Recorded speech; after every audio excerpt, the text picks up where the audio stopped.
Salut tout le monde, c'est Baros Rider, j'espère que vous allez bien. En tout cas ça va très bien, mis à part qu'il fait un peu froid du côté de chez moi, mais bon ça c'est pas grave, au moins je peux rouler et tout ça, la moto elle va nickel. Aujourd'hui j'ai envie de vous la présenter. Donc en gros cette moto, c'est une Yamaha DT, donc que j'ai racheté plutôt, comment je pourrais dire, plutôt en mauvais état, parce que bon... il y avait énormément de choses à refaire et je l'ai pas encore fini hein, parce que bon, vous pouvez voir hein, les états des carénages et tout ça. Enfin, j'ai fait le plus gros, mais bon voilà. Donc alors, pour la présentation, je vais vous partir d'abord sur la partie cycle. Donc pour commencer, on a plutôt un petit garde-boue YZ que je n'ai pas encore totalement attaché. Hein. Il tient juste avec des colsons, machin et tout ça, parce que je dois refaire toutes mes fixations et tout ça. Plaque phare YZ, une petite halogène. Une petite halogène que je n'ai pas encore branché. Et parce que là vous voyez ça se balade. Parce que j'ai le faisceau aussi à refaire. Poste de pilotage. Poignée domineuse. Donc avec le tirage hein, qui va avec. Hein, j'ai pas encore aussi mon réglage et tout ça. Mais bon pour l'instant ça marche plutôt nickel. Hein, je vais pas trop en me plaindre. On a une mousse ASAP. En plus je ne connais pas du tout cette marque, donc s'il y en a qui le connaissent hein, je sais pas si c'est une bonne marque et tout ça, mais bon, cette mousse sera à prévoir hein, à changer. Je compte la changer. Pareil pour mes leviers, c'est les leviers d'origine mais bon qui sont déjà quand même plutôt abîmés, donc pareil ça je vais les changer. Mon maître cylindre je compte le changer aussi tout parce qu'il est plutôt en mauvais état. Ensuite les carénages hein, vous voyez pareil hein, cassés hein, voilà. Je pense que les anciens propriétaires ont dû s'amuser avec et la foutre dans un mauvais état. Après j'ai plutôt certains carénages, ils sont plutôt encore en bon état. Vous voyez hein, la bavette arrière. À la manger c'est mort, hein. Là elle est sucée jusqu'au bout. Bref. Ensuite, après niveau autre partie cycle, je peux pas vous dire grand chose hein, à part... après c'est des pneus, mes pneus c'est des... Je vois pas la marque, c'est écrit du Delite Tir, donc je sais pas s'il y en a qui connaissent hein. Mais bon ça m'a l'air plutôt bien accroché hein, que ça soit sur route sèche ou humide hein, c'est pas trop mal.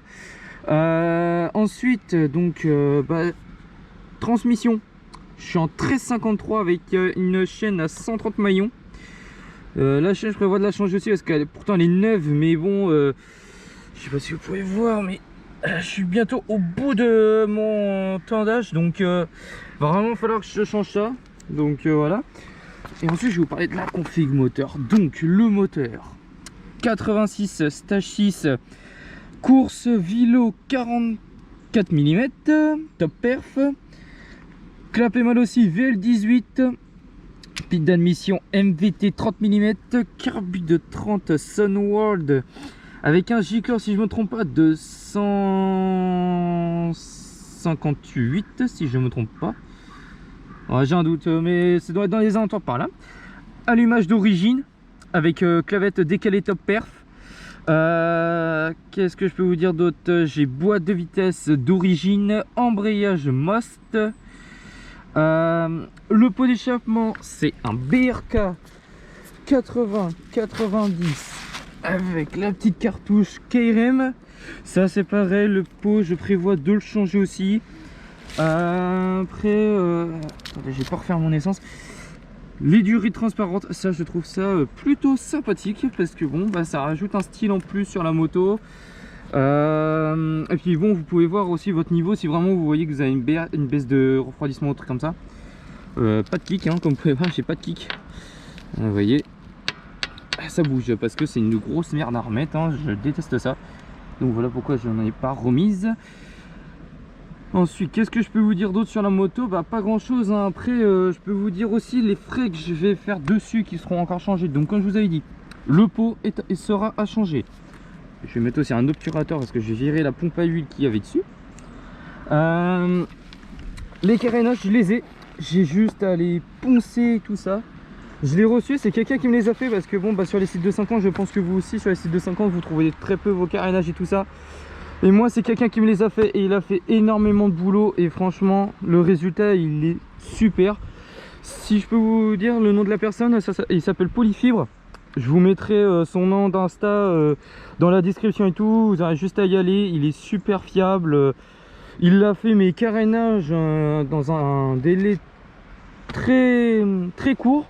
Parce que je pensais que j'en aurais pour au moins 3-4 mois d'attente. Et en vrai, grand maximum, j'ai attendu 2 mois, voire même plutôt 1 mois et demi. Franchement, ça a été génial ce qu'il a fait et tout. Franchement, je l'ai remercié. Il m'a tout envoyé, des photos, des vidéos de mes carénages, de la progression que ça allait et tout. Franchement, il était super. Je lui ai envoyé l'argent et tout par PayPal et tout. Enfin, vous voyez, franchement, c'est quelqu'un de correct, hein. Franchement, vous pouvez y aller. Et ça, franchement, il fait du très beau boulot. Et de toute façon, je vous ferai une vidéo avec les nouveaux carénages qui seront repeints et tout ça. Donc voilà. Ensuite, donc comme je vous avais dit aussi tout à l'heure, je prévois de changer mes leviers. Donc je pense que j'ai ma petite idée sur les leviers que je voudrais mettre. Ah aussi, guidon Voca. Ça aussi, je prévois de le changer. Je prévois de mettre un autre guidon. La mousse de guidon, je prévois de la changer. Je vais repeindre aussi, comme vous pouvez voir, mes têtes de fourche parce que la peinture commence à partir. Je vais les refaire. Donc le faisceau qui va être changé pour avoir ces petites lumières de mer. Sinon les gendarmes, bah, ils vont me faire bisous, hein. Donc voilà. Je prévois aussi mettre des couvre-rayons. Donc je pense qu'ils vont être bleus et blancs. Je pense que ça pourrait être sympa parce que la moto va être totalement noire. Avec des petits détails blancs et bleus, je pense que ça peut être sympa. Pareil à l'arrière. J'ai un CDI aussi top perf. Mais ça, je vous le conseille parce que pour moi, je trouve que c'est les meilleurs CDI. Du moins quand vous voulez rester avec l'origine et tout ça. Même pour une moto d'origine ou un kit 50, franchement, pour moi, c'est ce qu'il y a de mieux. En vrai, franchement, je vous le dis, j'ai jamais été déçu de ce CDI là. Il m'a toujours donné des bonnes performances et tout ça. Ensuite, qu'est-ce que je prévois de changer d'autre? Bah après, je pense que j'ai fait le tour sur ça, hein, mais bon, après, j'aurais dû à tout ça. Mais si vous voulez, je peux vous raconter l'histoire de cette moto. Parce que je peux vous dire que j'ai eu énormément de surprises. Et pas des bonnes, hein, quand je l'ai acheté. Parce que je vous jure, mon Dieu, c'était horrible. Pour commencer, les carénages, ils sont toujours restés dans cet état là. Ça n'a pas bougé. J'avais changé le garde-boue, plaque phare.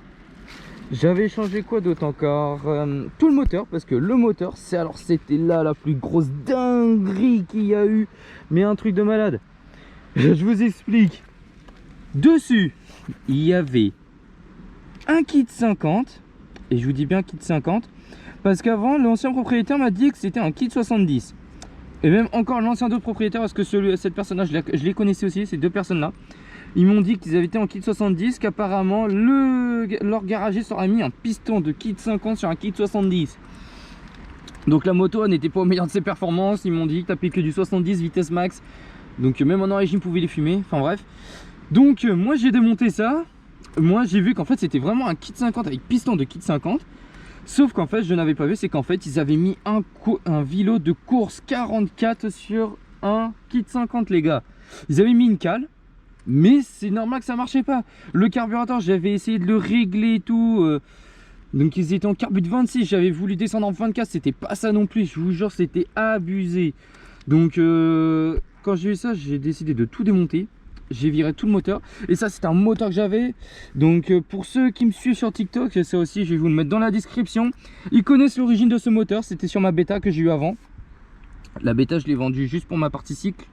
Parce que j'ai eu des problèmes et tout ça au niveau des papiers, tout ça, c'était une grosse galère. Donc j'ai préféré la vendre et tout ça. Elle, parce que là maintenant cette moto là, moi je l'ai à mon nom, elle est à jour, j'ai aucun problème avec. Donc voilà, donc c'est pour ça, ce moteur, c'est pas son moteur d'origine. Donc voilà.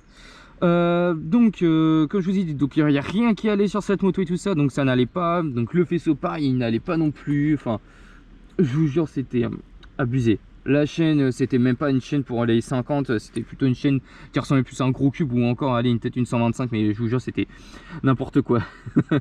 L'appareil, la transmission, c'était n'importe quoi. Enfin, il n'y a rien qui allait sur cette moto. Le CDI, pareil, vous voyez, mon CDI, il est là. Le CDI, je sais pas si vous allez le voir. Vous voyez, c'est le petit truc noir qu'il y a derrière le carburateur. En gros, ça, c'est le CDI d'origine. Mais vu qu'il y a très peu de place sur ces motos, hein, n'est-ce pas? Je pense que ceux qui ont une DT aussi peuvent le savoir. Hein. Et ben, on a très peu de place. Et donc, c'est très compliqué de changer le CDI. Mais bon, je prévois quand même de le virer parce que bon, ça fait un peu tarche, hein, je vais pas vous dire ça. Je pense que je vais mettre aussi, c'est pareil, c'est une petite sonde de température pour le kit. Parce que bah, j'ai pas de sonde, hein. Pour boucher le trou, j'ai mis une deuxième bougie. Donc voilà, je fais la méthode de galérien. Et pareil, je suis en mono radia. Et oui, pour un 86, c'est vrai que normalement un double radia c'est conseillé. Mais vu que les radiateurs d'été sont quand même assez grands et assez gros, ça fait le taf. Franchement, ça fait le taf. Mais je me rappelle que quand j'avais eu la bêta, le radiateur il était pas très grand, donc ça chauffait pas mal. Mais bon, ça tenait quand même. Mais bon, il fallait quand même que je tire un petit peu dedans pour que le radiateur refroidisse quand même. Donc là, pour l'instant, je suis en mono radia parce que pour l'instant, bah, là, les températures sont plutôt basses. Donc pour l'instant, ça fait le taf. Mais même avant, quand les températures étaient encore plutôt correctes, on avait encore des petites chaleurs d'été. Franchement, il chauffait pas énormément. Franchement, c'était large faisable. Donc soit je mettrais peut-être un double radiateur de d'été, enfin un deuxième radiateur pour d'été, ou sinon carrément acheter un kit de double radia. Mais ça, tout ça, ça sera à reprévoir. Il faut que je vois ce que je compte en faire avec toute cette moto, parce que ça se trouve je la garderai peut-être pas, je ne sais pas du tout ce que j'en ferai. Mais donc voilà.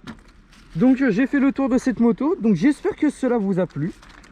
Donc la prochaine vidéo, ça sera sûrement une petite sortie, donc avec d'autres personnes et tout ça. Donc je compte sur vous pour vous abonner à la chaîne, à laisser un max de likes s'il vous plaît. Mettez des commentaires si vous avez des questions et tout ça, il n'y a pas de souci. De toute façon la config je la mets dans la description. Donc pareil, tout ce qui est pour mon TikTok et l'Instagram de la personne qui a fait les carénages, je vous mettrai ça en description. Donc je compte sur vous, à plus.